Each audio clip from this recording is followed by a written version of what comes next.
அரச மரத்தை சுற்றிட்டு அடி வயிற்றுல கையை வச்சு பார்த்தாலாம் ஒருத்தின்னு ஒரு பழமொழி சொல்லுவாங்க. அது உண்மைதான் பிள்ளைங்களா. இந்த அரச மரத்துக்கு அத்துணை ஒரு சக்தி, அதீத சக்தி, அதாவது கர்ப்பப்பையை பலப்படுத்துகிற சக்தி அதிகம். அமாவாசை தினத்தில் இந்த அரச மரத்திற்கு எதிர்க்க உள்ள பஞ்ச பிரம்ம தீர்த்தத்தில் நீராடி ஈர துணியுடன் இந்த மரத்தை நம்ம சுற்றி வரும் பொழுது அதிலிருந்து வீசக்கூடிய அந்த காற்றானது நமது கர்ப்பப்பையை பலப்படுத்தும். அங்கே பாருங்க எவ்வளோ பழங்கள் கொட்டி கிடக்கு அப்படின்னு.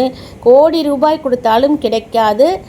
அத்துணை உயிரணுக்கள் அடங்கிய அந்த பழங்கள் எல்லாம் மலையில் பார்த்திங்கன்னா அந்த மேடை ஃபுல்லாக உதிர்ந்து கிடக்கு. இந்த பழங்களை காய வச்சு அரைச்சி வச்சுக்கிட்டு நம்ம பாலில் கலந்து குடிக்கக்குள்ள ஆண்களுக்கு உயிரணுக்கள் அதிகமாகும், குழந்தை பாக்கியம் கிடைக்கும். 10 பேர் சேர்ந்தாலும் கட்டி அணைக்க முடியாத மிக பிரம்மாண்டமான அந்த மரத்தில் எத்தனை பேர் குழந்தைக்காக தொட்டில் கட்டி வேண்டுதல் நடத்தி இருக்கிறார்கள் என்று பாருங்கள். அரச மரத்து விநாயகருக்கு சக்தி அதிகம் அப்படின்னு சொல்லுவாங்க. அதுவும் இது மிக பழமையான பிரம்மாண்டமான அந்த அரச மரத்து விநாயகரை அமாவாசை தினத்தில் வழிபட்டால் கண்டிப்பாக குழந்தை பாக்கியம் கிடைக்கும். புத்திர தோஷ நிவர்த்தி தலம், பில்லி சூனிய ஏவல் போன்ற மந்திரவாத தோஷத்தை நிவர்த்தி செய்யும் தலம், திருமண தடை, உத்தியோக தடை, புத்திரபாக்கிய தடை, வியாபார தடை, கணவன் மனைவி பிரச்சனை நிவர்த்தி தலம். இது திருவள்ளூர் அட்ட வீரட்ட தலங்களில் ஒன்றான கஜ சம்ஹார மூர்த்தி குடிகொண்டுள்ள கோயில். இந்த தலத்தின் பெருமைகளை பற்றி இந்த கோயில் அர்ச்சகர் சொல்லும் முழு தகவலையும் கீழே இணைத்திருக்கிறேன். அவசியம் பார்த்து பயன்பெறணும். நன்றி. நான் உங்கள் சக்தி உமா.